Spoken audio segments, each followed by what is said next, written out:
So this is the badge. You just print it out this way up. We'll get you probably a cleaner surface. The surface letters are raised beyond the lip of the badge, and the reason why is that if you get a high viscosity ink, it will work as a stamp too.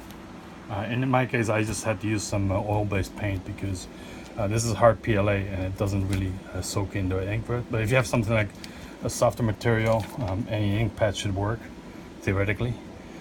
It has a little compartment here that you can't pull out when the badge is in this orientation. So if it's hanging this way, this won't come out. The way it works is that you have to flip it the other way around and then it will come out. And the reason why is that there's a pin here. This is an M2 spacer, so literally one of those spacer projects. It doesn't have to be this. I just measured it for that. I just had these lying around. There's a hole here and there's a receiving hole right, I don't know if you can show in the camera, but there's a receiving hole right there on the bottom.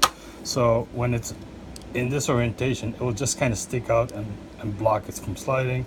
It goes in, it goes back in, and it slides out. So, yep, so it goes back in here. Yep, and it slides back in. So that way you can keep your stuff, you can keep your medication, small cash. It is large enough to fit a Raspberry Pi Zero in it. Although there isn't much you can do with it, it's just a Pi Zero in it. So I don't have one lying around right now, so I can't really show it to you, but that's the basic idea. So there you go, 3D printable stamp DEF CON Badge Life. Enjoy.